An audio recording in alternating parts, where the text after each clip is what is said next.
All right, thank you for watching this project help video for lesson 3. I will help you answer each question in the project by providing step-by-step instructions using example problems. A good strategy might be to pause the video after each example and then work the corresponding problem in your project. All right, so question 1. A security footage shows that a thief was between 64 inches and 72 inches tall. Select all the people who are between 64 and 72 inches tall from the table below. And then hint there are 12 inches in a foot. So the problem is really asking us if we can convert feet into inches. And then we're going to choose all of the suspects that are between 64 inches and 72 inches. All right, so in order to do that, if I were to write that out using a conversion ratio, what they call in your lesson, I would write 6 feet. I'm doing this for Mark now. All right, so I'm doing this for the first person in the table, and I always put that over 1. And notice how I include the units. Then we're going to multiply it by what they call the conversion ratio. So whatever unit I want to get it into, that's what I put on top. So in this case, we want to put it in inches. We want to convert 6.0 feet into inches. All right, so I put the inches on top, and then if I'm coming from feet, I need to have feet in the denominator of this fraction. So notice how I start out with the units first. All right, so now I need numbers that relate inches and feet. And they tell us right here that there are 12 inches, of course, in 1 foot. All right, so now I can multiply fractions by just multiplying across, and we get that 6 times 12 is 72 inches exactly. All right, so now if I'm looking at this table here, it says that are between 64 and 72 inches tall. So since Mark is 72 inches tall, I'm going to select him as a possible suspect. All right, then we're going to do similar all for all the rest of these suspects. So you can see that basically to change from feet into inches, all we are doing really is multiplying by 12 because there's 12 inches in a foot. So I would take all of these here. Here's 6.3. I would multiply that by 12 to see how many inches that is. And then we can continue to work them all in a similar fashion. All right, so in my particular example here, I'm going to pull out a calculator and I'm going to do 6.3 multiplied by 12. And we get that Daniel is 75.6 inches.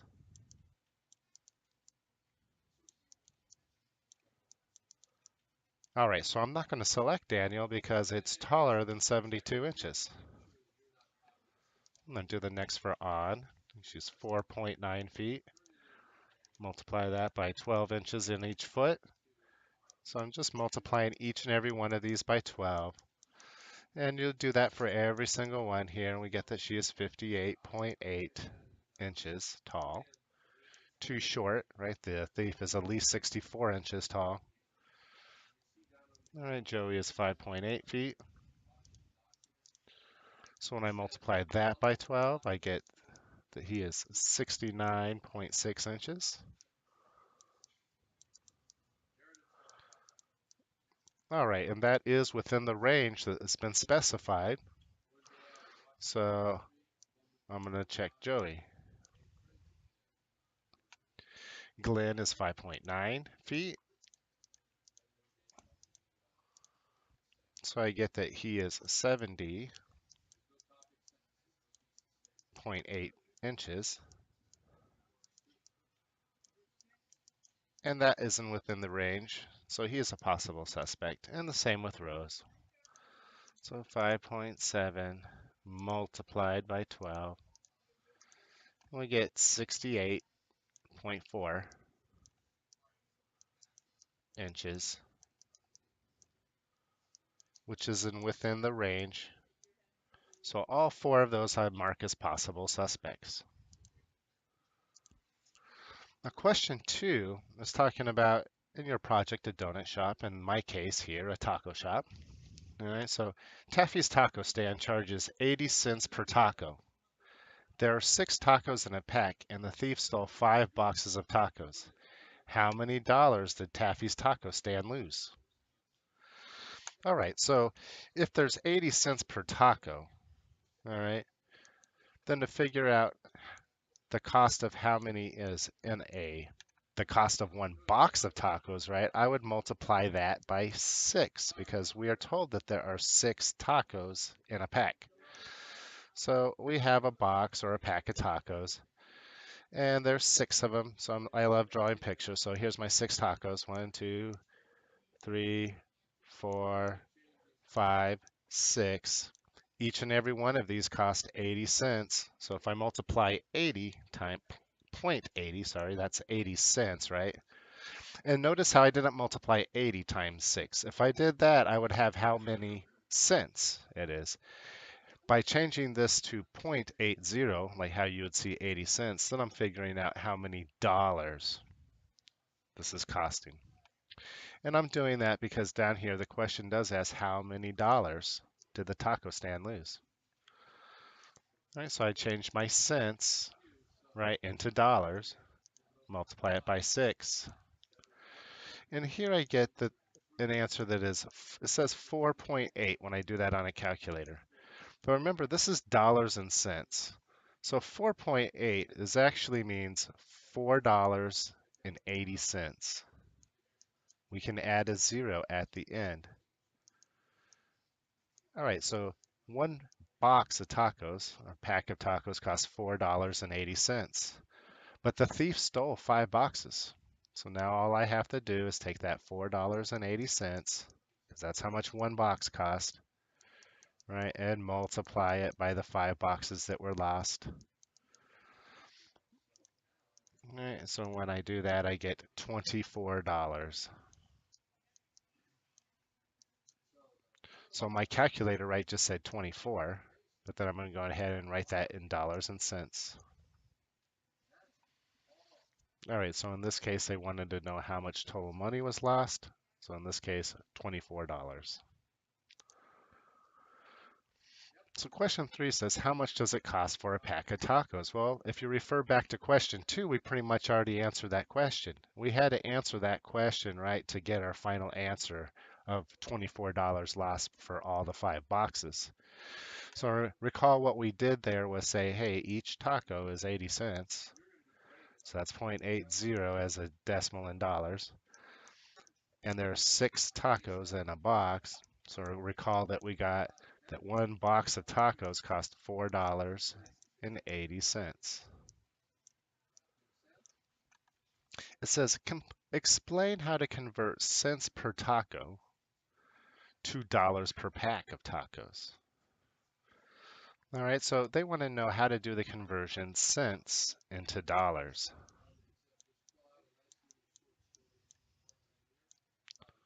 Cents into dollars. So we need a relationship,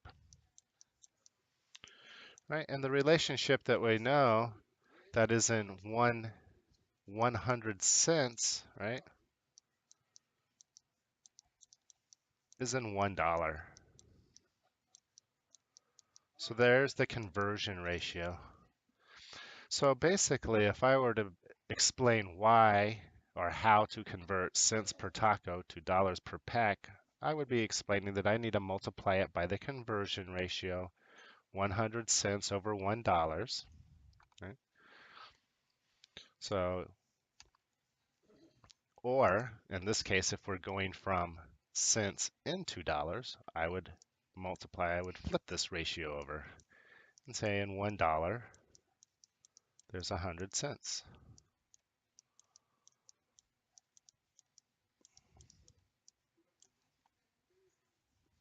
All right, so notice that if I just had multiplied 80 cents here and didn't change it into a decimal, I did 80 times 6, I would get 480. And that means cents. But now once I multiply it by the conversion ratio, 1 over 100, because remember this is in cents, and if I'm going to do a conversion, whatever I want to get it into, I need to have that on top. So I'm going to have the dollar on top because we want it on a dollar. And then we'd have cents on the bottom. And then notice pretty much what you end up doing is dividing by 100. When you divide by 100, you move that decimal back 2 times, and we'd get $4.80. So the next part of the question asks, why does multiplying by a conversion factor not change the value of the measurement? All right, so I suppose there's many ways that you could try to answer that question, but the most simple thing is to say, hey, if I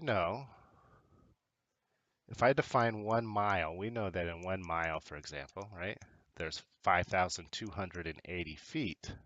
It's the same distance. It's just in a different unit of measure.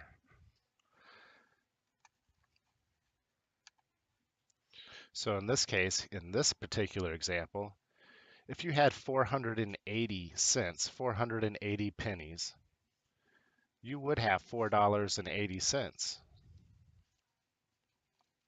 right? So it doesn't matter.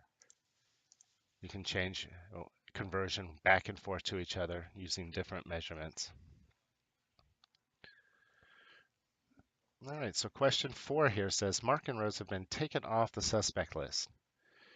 When Steve saw the thief leaving the store at 2:05 p.m., a neighbor saw it was 2:05 p.m., so the thief left the store at 2:05 p.m. Now at 2:25 p.m., a neighbor saw Glenn arriving at his home, which was 38 miles away from the taco shop. Now Joey's neighbor said he arrived home at 2:45 p.m. and he lives 22 miles away. All right, graph the getaway trips for each suspect and what scale unit did you use? All right, so recall from question 1, our table of suspects. There were 4 total suspects. Now they're saying that 2 more have been removed off the list, and that only leaves 2 left. Right, and the 2 that are left are apparently Glenn and Joey. All right, so now they're talking about when they left the taco shop, when they got home, and how far away they live from the taco shop. Here it says we want to graph the getaway trips for each suspect and what scale units did you use. So in this question, I really just wanted you to talk about how you would graph it. All right, so what units you would use for the axes, and then what would be an appropriate unit for them. All right, so if I'm going to graph these, this is our typical, what we call a time distance graph. All right, so pretty much anytime you're dealing with time, time is going to be the independent variable. It's going to be on the x-axis. In this case, the distance that they travel, or from the bakery in this case, that's going to be our y-axis. Right, so over here is I'm going to put D for distance. All right, now what we need to decide is what should I make each tick mark? So that's what they mean by the scale. What scale unit did you use? All right, well, let's look at time of each of these suspects. All right, so we can see that if Glenn got home at 2:25 p.m. and he left the store at 2:05, if I subtract those, I can see that there's 20 minutes there that passed. All right, so now let's take a look at Joey. Now he arrived home at 2:45. So from 2:05 to 2:45, that's a difference of 40 minutes. So if I'm going to use minutes as my unit on the time scale, which seems like it might be appropriate, right? Since we don't even have 1 hour here, right? It doesn't make sense to use it in hours. And I don't think there's any need to break this down into seconds, right? Since we can just figure out the minutes the easiest. So that makes the most sense for our unit of time on the bottom. So minutes on the bottom. Now we have to decide how we want to break up that line. What would be a good? I could do every single minute. And if I did every single minute from since 2:05, I would have to have at least 40 tick marks, right? So that I could cover Joey's time that he got home. So maybe that's a little bit unreasonable to have 40 tick marks down there. So maybe saying every 5 would be good. Maybe every 5 minutes we have a tick mark to cover 40 minutes. Even if you said every 2, that would be acceptable too. I don't think 20 tick marks is too unreasonable to have on the bottom. I'm going to go ahead and do it for every 5 minutes. So I'm going to have equally spaced out tick marks every 5 minutes. So 5, 10, 15, 20, 25, 30, 35, and finally 40. So that's not too bad. Now we have to decide what we should put on our y-axis. We know it's going to be the distance. And since the distance they live from their home is reported in miles, it makes sense that the unit on the y-axis for the distance should be in miles. And then again, I'm seeing how many do I need total. Well, one person lives 38 miles and the other one 22, so we need at least to go up to 38, maybe 40 again. And in this case, if I'm going up to 40 miles again, on the y-axis, I might as well go ahead and break it into 5-mile increments again, just like I did the x-axis for time. All right, so I would go ahead and break that one up into 5-mile increments as well. All right, and then we would go ahead and start making the graphs. So one way to do it is to know that when they left the store, when they first left at 2:05, if both of them left the store at that time, they were 0 miles away from the store. So we have a point 0, 0. Both of them start there on the y-axis. And then I would go about plotting each of their other points. So we know that after 20 minutes, so here's 20 minutes, Glenn got to his home, which was 38 miles away. So on the time, here's 20 minutes. 38 would be almost to the very top where I have my axis there. So I would go ahead and I'd make a plot point right there. And notice I have 2 points now I could connect with a line. All right, so that would be the one that represents Glenn. Glenn's distance from the store after X minutes. I could do the exact same thing for Joey now. They're both going to have the point 0, 0, so that's 1 point. And to make a line, right, we really only need one other point. And we have it because we say here that he arrived home at 2:45. Well, if times 0, if this is at 2:05 p.m., he got home at 2:45, then it took him 40 minutes to get home, right? So that's what this means here, time after left. So after 40 minutes, he traveled 22 miles. All right, so here, 20 is right in the middle here. And after 40 minutes, he would have traveled 20. So there would be the point, 40 minutes, 20 miles. And then I would draw that, connect those with a line. All right, and that is how I would graph them if I had to graph them. For your problem in the lesson, just explain how you would graph them. I'm interested to see what you would make the axes, time and distance, and then what each tick mark would represent. Do they need to be every 5 minutes, every 2 minutes? What seems reasonable?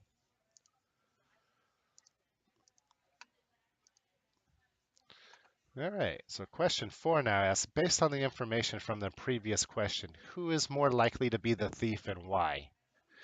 All right, so on this particular question, I get a lot of confusion from students and I see lots of weird answers. All right, so a lot of people think that, well, let's go back to the previous question so we can look at it again. So we see here that Glenn got home in 20 minutes and he lives 38 miles away.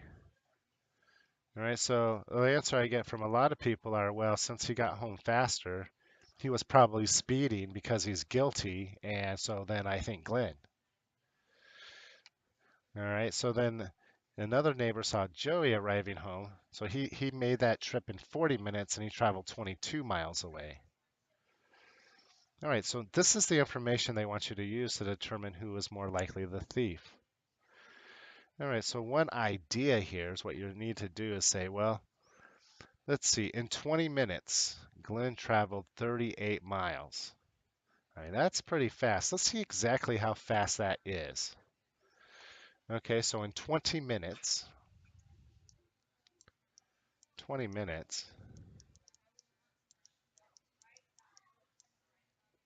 he traveled 38 miles.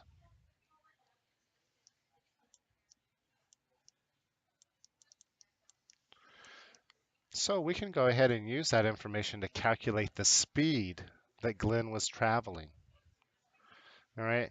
So let's say I want to report it in miles per hour because that's the unit of speed that we're used to seeing in our cars, right? So miles per hour. The problem is here, I have a unit that's in miles and I have the other one that is in minutes. So if I want to figure out how fast Glenn was going in miles per hour, then I need to convert these 20 minutes into hours. So using our conversion table, right, we could say I have 20 minutes. Remember, input anything you're converting just over 1. And now I'm going to multiply it by the conversion ratio. Well, I want to get minutes into hours, so I put the unit hours on top, and I'm coming from minutes. And we know that in 1 hour, there is 60 minutes, right? That's the relationship between those two. And now the minutes would cancel out with minutes. And so we get 20 divided by 60, right? Which I'm going to reduce this fraction to 1 over 3, or 1/3. If you did it on a calculator, which is perfectly fine, you would have gotten the decimal point 3 repeating, right? All right, so 20 minutes is 1/3 of an hour, right? Yeah, that makes sense because 20, 40, 60 minutes and we have an hour. All right, so now to figure out miles per hour, that does mean the fraction number of miles divided by hours. Some of you might be familiar with the formula D equals rate times time. All right, so if I wanted to calculate a rate, which is a speed, I would have to divide both sides of this equation by time. So the rate that something is traveling is equal to its distance divided by time. In this case, our distance is in miles, right? And our time is in hours.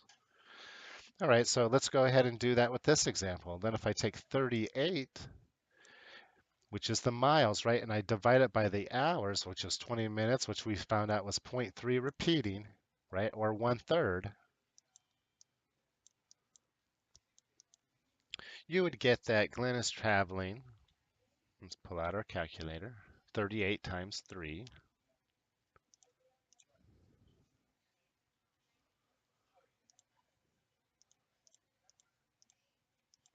114. That'd be 114 miles per hour.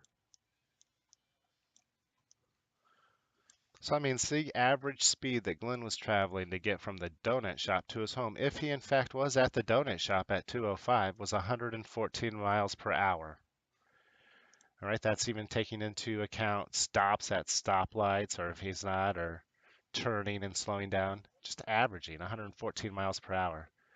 Well, let's figure out how fast then Joey was going. So it took Joey 40 minutes. I recall it took Joey 40 minutes to travel 22 miles. So we're going to use the exact same steps here. In order to convert minutes to hours, I'm going to multiply 40 minutes times the conversion ratio, 1 over 60, because there's 1 hour is 60 minutes. All right, and then we get that, in this case here, 40 minutes is the same as 2/3 of an hour, or 0.6 repeating. All right, so now I want to figure out the speed that he was traveling, the rate. So I take the distance that he traveled, okay, that's 22 miles, divided by the time in hours. In this case, it's 0.6 repeating, or 2/3. All right, so if I go ahead and I calculate that, I would get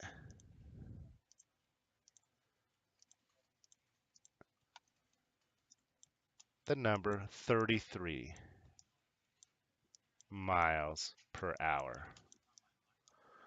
Okay, so now they want you to use this information for you to answer who is more likely to be the thief. All right, so remember this was Glenn, and this is Joey. And for Glenn to have made it home, he would have had to travel an average of 114 miles an hour. I think that is unreasonable. I want you to think that somebody could be traveling that fast. That's a little too fast, right?